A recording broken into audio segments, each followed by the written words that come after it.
प्राचीन भारतीय एवं ग्रीक दार्शनिक द्रव्य के अज्ञात एवं अदृश्य रूपों से सदैव चकित होते रहे। पदार्थ की विभाज्यता के मत के बारे में भारत में बहुत पहले, लगभग 500 ईसा पूर्व विचार व्यक्त किया गया था। भारतीय दार्शनिक महर्षि कनाड ने प्रतिपादित किया था कि यदि हम द्रव्य को विभाजित करते जाएं, तो हमें छोटे छोटे कण प्राप्त होते जाएंगे तथा अंत में एक सीमा आएगी जब प्राप्त कण को पुनः विभाजित नहीं किया जा सकेगा, अर्थात वह सूक्ष्मतम कण अविभाज्य रहेगा। इस अविभाज्य सूक्ष्मतम कण को उन्होंने परमाणु कहा। एक अन्य भारतीय दार्शनिक पकुधा कात्यायाम ने इस मत को विस्तृत रूप से समझाया तथा कहा कि ये कण सामान्यतः संयुक्त रूप में पाए जाते हैं, जो हमें द्रव्यों के भिन्न भिन्न रूपों को प्रदान करते हैं। वो छठी हमें द्रव्यों का लगभग इसी समय ग्रीक दार्शनिक डेमोक्रिटस एवं ल्यूसिपस ने सुझाव दिया था कि यदि हम द्रव्य को विभाजित करते जाएं, तो एक ऐसी स्थिति आएगी जब प्राप्त कण को पुनः विभाजित नहीं किया जा सकेगा। उन्होंने इन अविभाज्य कणों को परमाणु कहा था। ये सभी सुझाव दार्शनिक विचारों पर आधारित थे। इन विचारों की वैधता सिद्ध करने के लिए 18वीं शताब्दी तक कोई अधिक प्रयोगात्मक कार्य नहीं हुए थे। 18वीं शताब्दी के अंत तक वैज्ञानिकों ने तत्वों एवं यौगिकों के बीच भेद को समझा तथा स्वाभाविक रूप से यह पता करने के इच्छुक हुए कि तत्व कैसे तथा क्यों संयोग करते हैं। जब तत्व परस्पर संयोग करते हैं, तब क्या होता है? वैज्ञानिक आंतवान एल लवाइजिए ने रासायनिक संयोजन के दो महत्वपूर्ण नियमों को स्थापित किया, जिसने रसायन विज्ञान को महत्वपूर्ण आधार प्रदान किया। रासायनिक संयोजन के नियम लवाइजिए एवं जोसेफ एल प्रॉस्ट ने बहुत अधिक प्रायोगिक कार्यों के पश्चात रासायनिक संयोजन के निम्नलिखित दो नियम प्रतिपादित किए। द्रव्यमान संरक्षण का नियम। जब रासायनिक परिवर्तन या रासायनिक अभिक्रिया संपन्न होता है, तब क्या द्रव्यमान में कोई परिवर्तन होता है? क्रियाकलाप 3.8 ए निम्न X एवं Y रसायनों का एक युगल लीजिए। X I copper sulphate, II barium chloride, IEI lead nitrate, Y sodium carbonate, sodium sulphate, sodium chloride. B X एवं Y युगलों की सूची में से किसी एक युगल के रसायनों के अलग अलग विलयन 10 मिलीलीटर जल में तैयार कीजिए। C उपरोक्त तैयार युगल विलयनों में से Y के विलयन को एक शंक्वाकार फ्लास्क में लीजिए एवं X के विलयन को एक छोटी परख नली में लीजिए। D छोटी परख नली को विलय युक्त फ्लास्क में इस प्रकार लटकाइए ताकि दोनों विलयन परस्पर मिश्रित न हो। तत्पश्चात फ्लास्क के मुख पर एक कार्क चित्र 3.1 की भांति लगाइए। ई अनर्थ वस्तु युक्त फ्लास्क को सावधानी पूर्वक तौल लीजिए। F अब फ्लास्क को झुकाकर इस प्रकार घुमाएं जिससे X एवं Y के विलयन परस्पर मिश्रित हो जाएं। G अब इस फ्लास्क को पुनः तौल लीजिए। H शंक्वाकार फ्लास्क में क्या? I क्या आप सोचते हैं कि कोई रासायनिक अभिक्रिया हुई? J फ्लास्क के मुख पर कार्क क्यों लगाते हैं? K क्या फ्लास्क के द्रव्यमान एवं अंतर वस्तुओं में कोई परिवर्तन हुआ? द्रव्यमान संरक्षण के नियम के अनुसार किसी रासायनिक अभिक्रिया में द्रव्यमान का न तो सृजन किया जा सकता है, न ही विनाश। स्थिर अनुपात का नियम लवाइजिए एवं अन्य वैज्ञानिकों ने इस बात पर प्रकाश डाला कि कोई भी यौगिक दो या दो से अधिक तत्वों से निर्मित होता है। इस प्रकार प्राप्त यौगिकों में इन तत्वों का अनुपात स्थिर होता है। चाहे इसे किसी स्थान से प्राप्त किया गया हो अथवा किसी ने भी इसे बनाया हो। यौगिक जल में हाइड्रोजन एवं ऑक्सीजन के द्रव्यमानों का अनुपात सदैव 1 से 8 होता है, चाहे जल का स्रोत कोई भी हो। इसी प्रकार यदि 9 ग्राम जल का अपघटन करें तो सदैव 1 ग्राम हाइड्रोजन तथा 8 ग्राम ऑक्सीजन ही प्राप्त होगी। इसी प्रकार अमोनिया में नाइट्रोजन एवं हाइड्रोजन द्रव्यमानों के अनुसार सदैव 14 से 3 के अनुपात में विद्यमान रहते हैं, चाहे अमोनिया किसी भी प्रकार से निर्मित हुई हो अथवा किसी भी स्रोत से ली गई हो। उपरोक्त उदाहरणों से स्थिर अनुपात के नियम की व्याख्या होती है, जिसे निश्चित अनुपात का नियम भी कहते हैं। प्रोस्ट ने इस नियम को इस प्रकार से व्यक्त किया था: किसी भी यौगिक में तत्व सदैव एक निश्चित द्रव्यमानों के अनुपात में विद्यमान होते हैं। वैज्ञानिकों की अगली समस्या इन नियमों की उचित व्याख्या करने की थी। अंग्रेज रसायनज्ञ जॉन डाल्टन ने द्रव्यों की प्रकृति के बारे में एक आधारभूत सिद्धांत प्रस्तुत किया। डाल्टन ने द्रव्यों की विभाज्यता का विचार प्रदान किया, जिसे उस समय तक दार्शनिकता माना जाता था। ग्रीक दार्शनिकों के द्वारा द्रव्यों के सूक्ष्मतम अविभाज्य कण, जिसे परमाणु नाम दिया था, उसे डाल्टन ने भी परमाणु नाम दिया। डाल्टन का यह सिद्धांत रासायनिक संयोजन के नियमों पर आधारित था।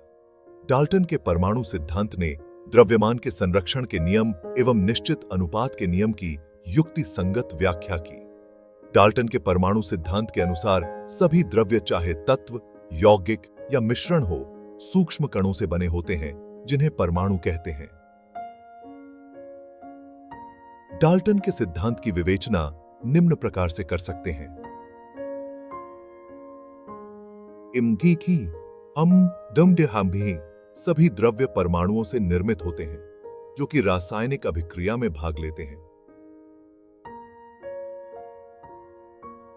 परमाणु अविभाज्य सूक्ष्मतम कण होते हैं, जो रासायनिक अभिक्रिया में न तो सृजित होते हैं, न ही उनका विनाश होता है।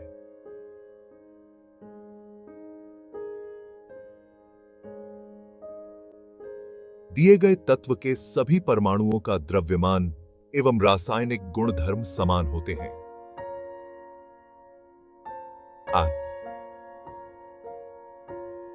भिन्न भिन्न तत्वों के परमाणुओं के द्रव्यमान एवं रासायनिक गुणधर्म भिन्न भिन्न होते हैं।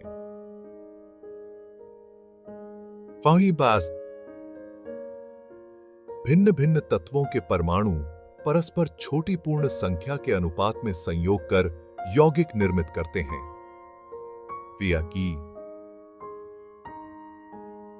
किसी भी यौगिक में परमाणुओं की सापेक्ष परमाणु कितने बड़े होते हैं, संख्या एवं प्रकार निश्चित होते हैं। आप अगले अध्याय में यह अध्ययन करेंगे कि परमाणु में और भी छोटे छोटे कण विद्यमान होते हैं। 3.2 परमाणु क्या होता है? क्या आपने कभी किसी इमारत की दीवार बनते देखी है? इन दीवारों से एक कमरा एवं कई कमरों के समूह से एक इमारत निर्मित होती है। उस विशाल इमारत की रचनात्मक इकाई क्या है? किसी बांबी की रचनात्मक इकाई क्या होती है? यह रेत का छोटा सा कण होता है। इसी प्रकार सभी द्रव्यों की रचनात्मक इकाई परमाणु होती है। परमाणु कितने बड़े होते हैं? परमाणु बहुत छोटे होते हैं। ये किसी भी वस्तु जिसकी हम कल्पना या तुलना कर सकते हैं से भी छोटे होते हैं। लाखों परमाणुओं को जब एक के ऊपर एक चट्टे के रूप में रखें तो बड़ी कठिनाई से कागज की एक शीट जितनी मोटी परत बन पाएगी। जब परमाणु का आकार इतना सूक्ष्म है कि हम इसे नगण्य मान सकते हैं, तो हम इसके बारे में क्यों सोचें? हम इसके बारे में इसीलिए सोचते हैं क्योंकि हमारा पूरा विश्व ही परमाणुओं से बना है। चाहे हम उन्हें देख नहीं सकें, फिर भी वे यहाँ विद्यमान हैं तथा हमारे प्रत्येक क्रियाकलापों पर उनका प्रभाव पड़ता रहता है। अब हम आधुनिक तकनीकों की सहायता से तत्वों की सतहों के आवर्धित प्रतिबिंबों को दिखा सकते हैं, जिनमें उपस्थित परमाणु स्पष्ट दिखाई देते हैं। 3.2.8 विभिन्न तत्वों के परमाणुओं के आधुनिक प्रतीक क्या हैं? डाल्टन ऐसे प्रथम वैज्ञानिक थे जिन्होंने तत्वों के प्रतीकों का प्रयोग अत्यंत विशिष्ट अर्थ में किया। जब उन्होंने किसी तत्व के प्रतीक का प्रयोग किया, तो यह प्रतीक उस तत्व की एक निश्चित मात्रा की ओर इंगित करता था, अर्थात यह प्रतीक तत्व के एक परमाणु को प्रदर्शित करता था। बर्ज़ेलियस ने तत्वों के ऐसे प्रतीकों का सुझाव दिया जो उन तत्वों के नामों के एक या दो अक्षरों से प्रदर्शित होता था। प्रारंभ में तत्वों के नामों की व्युत्पत्ति उन स्थानों के नामों से की गई जहां वे सर्वप्रथम पाए गए थे। उदाहरण स्वरूप, कॉपर का नाम साइप्रस से व्युत्पन्न हुआ। कुछ तत्वों के नामों को विशिष्ट रंगों से लिया गया। उदाहरण स्वरूप, स्वर्ण का नाम अंग्रेजी के उस शब्द से लिया गया जिसका अर्थ होता है पीला। International union of pure and applied chemistry (IUPAC) एक अंतरराष्ट्रीय वैज्ञानिक संस्था है जो तत्वों के नामों, प्रतीकों और मात्रकों को स्वीकृति प्रदान करती है। अधिकतर तत्वों के प्रतीक उन तत्वों के अंग्रेजी नामों के एक या दो अक्षरों से बने होते हैं। किसी प्रतीक के पहले अक्षर को सदैव बड़े अक्षर में तथा दूसरे अक्षर को छोटे अक्षर में लिखा जाता है। कुछ तत्वों के प्रतीक उनके अंग्रेजी नामों के प्रथम अक्षर तथा बाद में आने वाले किसी एक अक्षर को संयुक्त करके बनाते हैं। उदाहरण, क्लोरीन Cl, जिंक संधि, जिंक Cn इत्यादि। अन्य तत्वों के प्रतीकों को लैटिन, जर्मन या ग्रीक भाषाओं में उनके नामों से बनाया गया है। उदाहरणार्थ, लौह का प्रतीक Fe है जो उसके लैटिन नाम फेरम से व्युत्पन्न किया गया है। इसी प्रकार सोडियम का प्रतीक Na तथा पोटेशियम का प्रतीक K क्रमशः नाट्रियम एवं केलियम से व्युत्पन्न है। इस प्रकार प्रत्येक तत्व का एक नाम एवं एक अद्वितीय रासायनिक प्रतीक होता है।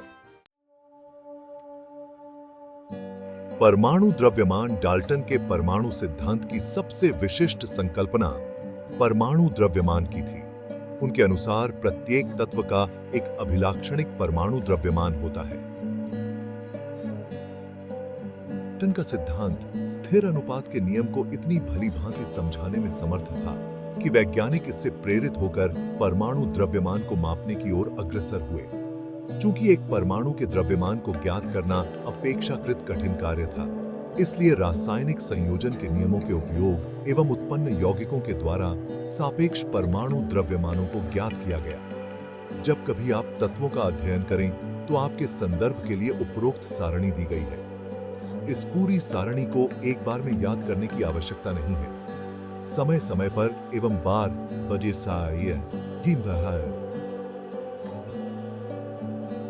बार उपयोग करते रहने से आप स्वतः ही इन प्रतीकों को निर्मित करना सीख जाएंगे।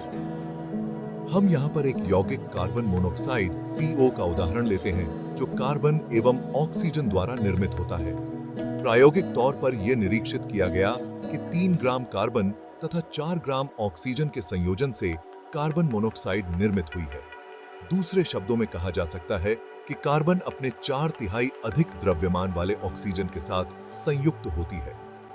मान लीजिए हम परमाणु द्रव्यमान की इकाई को एक कार्बन परमाणु द्रव्यमान के बराबर मानते हैं, तो कार्बन परमाणु को एक U तथा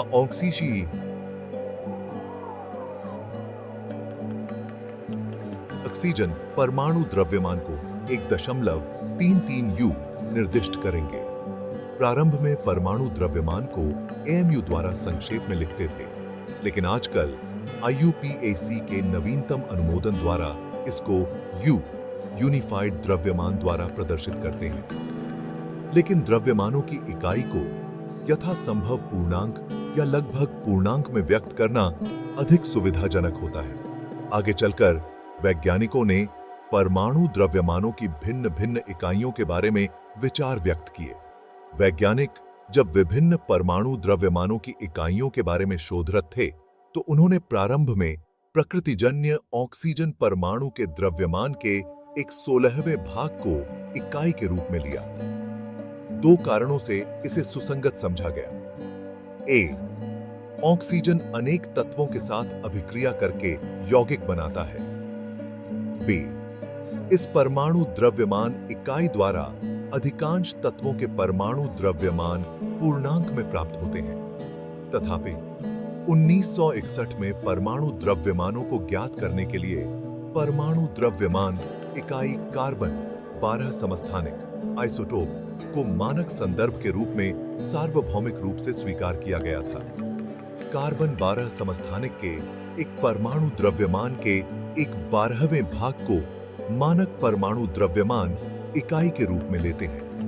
कार्बन 12 समस्थानिक के एक परमाणु द्रव्यमान के सापेक्ष सभी तत्वों के परमाणु द्रव्यमान प्राप्त किए गए।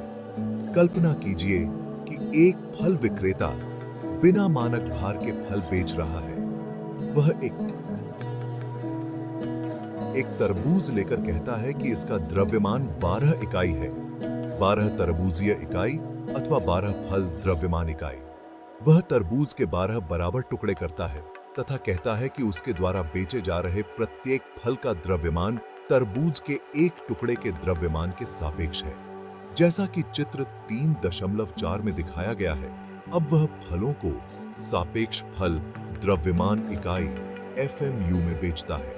किसी तत्व के सापेक्षिक परमाणु द्रव्यमान को उसके परमाणुओं के औसत द्रव्यमान का कार्बन 12 परमाणु के द्रव्यमान के 1/12वें भाग के अनुपात द्वारा परिभाषित किया जाता है।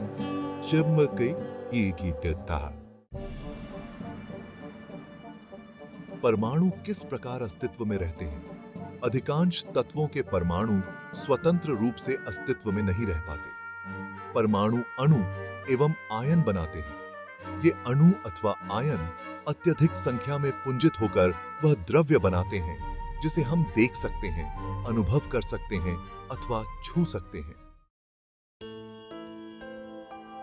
अणु क्या है? साधारणतया अणु ऐसे 2 या 2 से अधिक परमाणुओं का समूह होता है जो आपस में रासायनिक बंध द्वारा जुड़े होते हैं अथवा वे परस्पर आकर्षण बल के द्वारा कसकर जुड़े होते हैं। अणु को किसी तत्व अथवा यौगिक के उस सूक्ष्मतम कण के रूप में परिभाषित कर सकते हैं जो स्वतंत्र रूप से अस्तित्व में रह सकता है तथा जो उस यौगिक के सभी गुणधर्म को प्रदर्शित करता है। एक ही तत्व के परमाणु अथवा भिन्न भिन्न तत्वों के परमाणु परस्पर संयोग करके अणु निर्मित करते हैं। निर्मित करते थे। तत्वों के अणु किसी तत्व के अणु एक ही प्रकार के परमाणुओं द्वारा संरचित होते हैं। आर्गन, हीलियम इत्यादि जैसे अनेक तत्वों के अणु उसी तत्व के केवल एक परमाणु द्वारा निर्मित होते हैं, लेकिन अधिकांश धातुओं में ऐसा नहीं होता है। उदाहरणार्थ, ऑक्सीजन अणु 2 ऑक्सीजन परमाणुओं से बनता है, इसलिए इसे द्विपरमाणुक अणु कहते हैं। यदि सामान्यतः 2 के स्थान पर 3 ऑक्सीजन परमाणु परस्पर संयोग करते हैं तो हमें ओजोन प्राप्त होता है। किसी अणु की संरचना में प्रयुक्त होने वाले परमाणुओं की संख्या को उस अणु की परमाणुकता कहते हैं। धातु अणुओं एवं कुछ अन्य तत्वों के अणु जैसे कि कार्बन के अणुओं की सरल संरचना नहीं होती है, किंतु उनके अणुओं में असीमित परमाणु परस्पर बांधे होते हैं। यौगिकों के अणु भिन्न भिन्न तत्वों के परमाणु एक निश्चित अनुपात में परस्पर जुड़कर यौगिकों के अणु निर्मित करते हैं। क्रियाकलाप 3.2 अणुओं में विद्यमान परमाणुओं के द्रव्यमान अनुपातों के लिए सारणी 3.4 एवं तत्वों के परमाणु द्रव्यमानों के लिए सारणी 3.2 देखिए। सारणी 3.4 में दिए गए यौगिकों के अणुओं में प्रयुक्त तत्वों के परमाणुओं की संख्या के अनुपातों को ज्ञात कीजिए। जल अणु में प्रयुक्त परमाणुओं की संख्याओं का अनुपात निम्न प्रकार से प्राप्त किया जा सकता है। इस प्रकार जल अणु में प्रयुक्त परमाणुओं की संख्याओं का अनुपात HO बराबर 2:1 होता है। आयन क्या होता है? धातु एवं अधातु युक्त यौगिक आवेशित कणों से बने होते हैं। इन आवेशित कणों को आयन कहते हैं। आयन एक आवेशित परमाणु अथवा परमाणुओं का एक ऐसा समूह होता है जिस पर नेट आवेश विद्यमान होता है। यह ऋण आवेश अथवा धन आवेश होता है। ऋण आवेशित आयन को ऋणायन तथा धन आवेशित आयन को धनायन कहते हैं। उदाहरण के लिए सोडियम क्लोराइड को लीजिए। इसमें धनात्मक सोडियम आयन तथा ऋणात्मक क्लोराइड आयन संघटक कण के रूप में विद्यमान होते हैं। परमाणुओं के समूह जिन पर नेट आवेश विद्यमान हो उसे बहुपरमाणुक आयन कहते हैं। हम आयनों के निर्माण के बारे में अध्याय 4 में और अधिक जानकारी प्राप्त करेंगे। रासायनिक सूत्र लिखना। किसी यौगिक का रासायनिक सूत्र उसके संघटक का प्रतीकात्मक निरूपण होता है। भिन्न भिन्न यौगिकों के रासायनिक सूत्र सरलतापूर्वक लिखे जा सकते हैं। इस अभ्यास के लिए हमें तत्वों के प्रतीकों एवं उनकी संयोजन क्षमताएं ज्ञात होनी चाहिए। किसी तत्व की संयोजन शक्ति अथवा क्षमता उस तत्व की संयोजकता कहलाती है।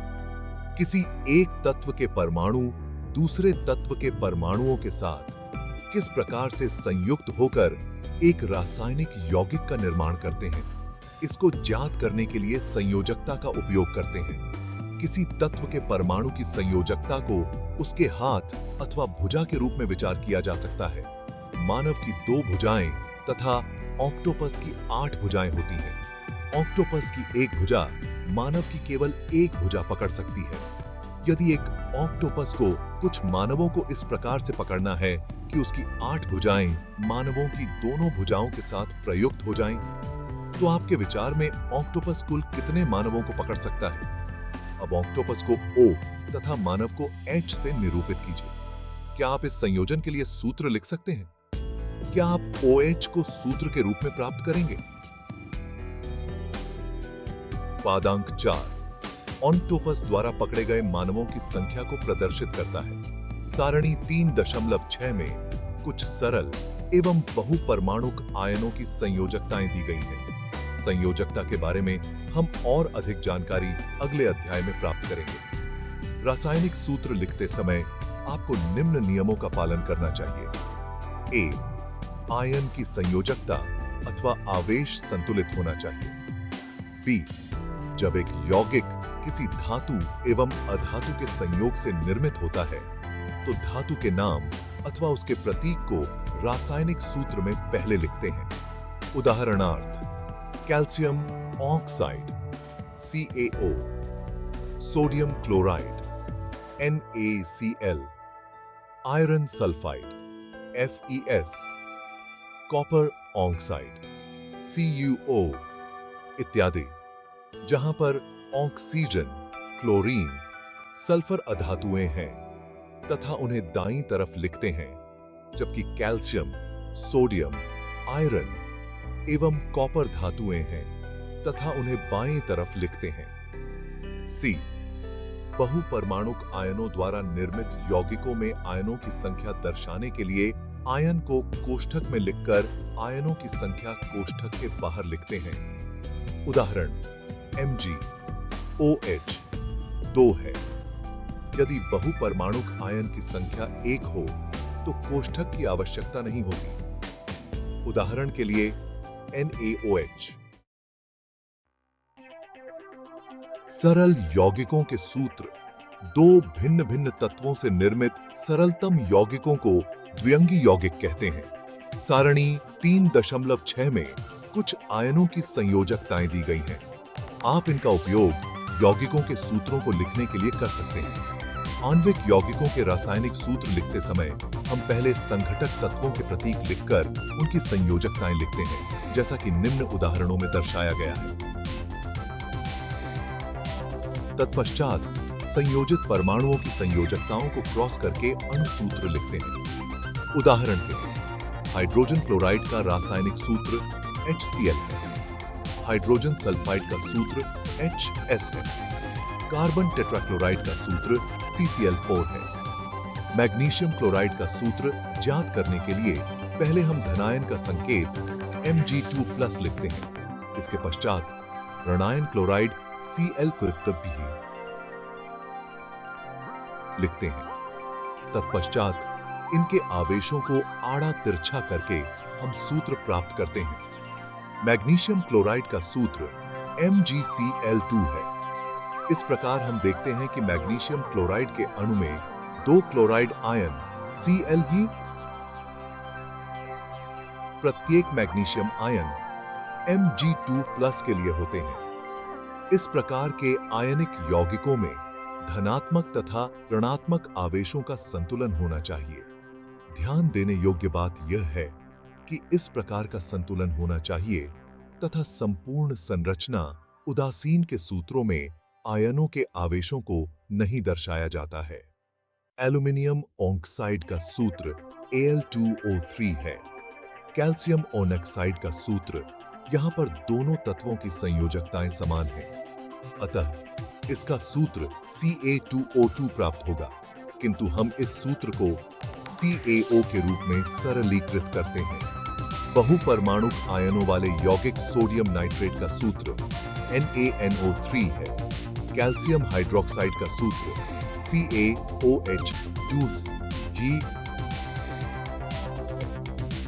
ध्यान देने योग्य बात यह है कि कैल्शियम हाइड्रोक्साइड का सूत्र COH2 है न कि CaOH2। जब सूत्र में एक ही आयन के 2 या 2 से अधिक आयन होते हैं तो हम उनके लिए कोष्ठक का उपयोग करते हैं। यहाँ पर OH को कोष्ठक में रखकर पादांक 2 लगाते हैं, जो यह निर्दिष्ट करता है कि एक कैल्शियम परमाणु के साथ 2 हाइड्रोक्सिल समूह जुड़े हैं। दूसरे शब्दों में कैल्शियम हाइड्रोक्साइड में ऑक्सीजन एवं हाइड्रोजन प्रत्येक के 2-2 परमाणु हैं। सोडियम कार्बोनेट का सूत्र Na2CO3 है। उपरोक्त उदाहरण में कोष्ठक के उपयोग की आवश्यकता नहीं है, क्योंकि बहुपरमाणुक आयन कार्बोनेट का एक ही आयन विद्यमान है। अमोनियम सल्फेट का सूत्र NH4CO2SO4 है। आणविक द्रव्यमान अनुभाग 3.2.2 में हम परमाणु द्रव्यमान की अवधारणा की विवेचना कर चुके हैं। इस अवधारणा का विस्तार आणविक द्रव्यमानों का परिकलन करने के लिए किया जा सकता है। किसी पदार्थ का आणविक द्रव्यमान उसके सभी संघटक परमाणुओं के द्रव्यमानों का योग होता है। इस प्रकार यह अणु का वह सापेक्ष द्रव्यमान है जिसे परमाणु द्रव्यमान इकाई U द्वारा व्यक्त किया जाता है। सूत्र इकाई द्रव्यमान। किसी पदार्थ का सूत्र इकाई द्रव्यमान उसके सभी संघटक परमाणुओं के परमाणु द्रव्यमानों का योग होता है। सूत्र द्रव्यमान का परिकलन उसी प्रकार से करते हैं जिस प्रकार से हमने आणविक द्रव्यमान का परिकलन किया है। अंतर केवल इतना होता है कि यहाँ पर हम उस पदार्थ के लिए सूत्र इकाई का उपयोग करते हैं इसी के बराबर जिनके संघटक आयन होते हैं। उदाहरणार्थ सोडियम क्लोराइड। इकाई सूत्र NaCl। इसके इकाई सूत्र द्रव्यमान का परिकलन निम्न प्रकार से करते हैं: 1 गुणा 23U प्लस 1 गुणा 35.5 UA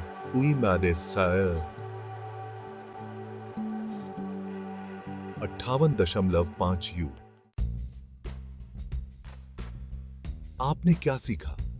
किसी भी अभिक्रिया में अभिकारकों और उत्पादों के द्रव्यमानों का योग अपरिवर्तनीय होता है। यह द्रव्यमान के संरक्षण का नियम कहलाता है। एक शुद्ध रासायनिक यौगिक में तत्व हमेशा द्रव्यमानों के निश्चित अनुपात में विद्यमान होते हैं। इसे निश्चित अनुपात का नियम कहते हैं। तत्व का सूक्ष्मतम कण परमाणु होता है, जो स्वतंत्र रूप से प्रायः नहीं रह सकता है तथा उसके सभी रासायनिक गुणधर्मों को प्रदर्शित करता है। अणु किसी तत्व अथवा यौगिक का वह सूक्ष्मतम कण होता है जो सामान्य दशाओं में स्वतंत्र रह सकता है। यह पदार्थ के सभी गुणधर्मों को प्रदर्शित करता है। किसी यौगिक का रासायनिक सूत्र उसके सभी संघटक तत्वों तथा संयोग करने वाले सभी तत्वों के परमाणुओं की संख्या को दर्शाता है। परमाणुओं का वह पुंज जो आयन की तरह व्यवहार करता है उसे बहुपरमाणुक आयन कहते हैं। उनके ऊपर एक निश्चित आवेश होता है। आणविक यौगिकों के रासायनिक सूत्र प्रत्येक तत्व की संयोजकता द्वारा निर्धारित होते हैं। आयोनिक यौगिकों में प्रत्येक आयन के ऊपर आवेशों की संख्या द्वारा यौगिक के रासायनिक सूत्र ज्ञात करते हैं। इसे भी जानें। जॉन डाल्टन का जन्म सन किमी 1766 में इंग्लैंड के एक गरीब जुलाहा परिवार में हुआ था। 12 वर्ष की आयु में उन्होंने एक शिक्षक के रूप में अपनी जीविका शुरू की। 7 साल बाद वह एक जॉन डाल्टन स्कूल के प्रिंसिपल बन गए। सन किमी बाकी 1793 में जॉन डाल्टन एक कॉलेज में गणित, भौतिकी एवं रसायन शास्त्र पढ़ाने के लिए मैनचेस्टर चले गए। वहां पर उन्होंने अपने जीवन का अधिकांश समय शिक्षण एवं शोध कार्य में व्यतीत किया। सन 1808 में इन्होंने अपने परमाणु सिद्धांत को प्रस्तुत किया, जो द्रव्यों के अध्ययन के लिए एक महत्वपूर्ण सिद्धांत साबित हुआ।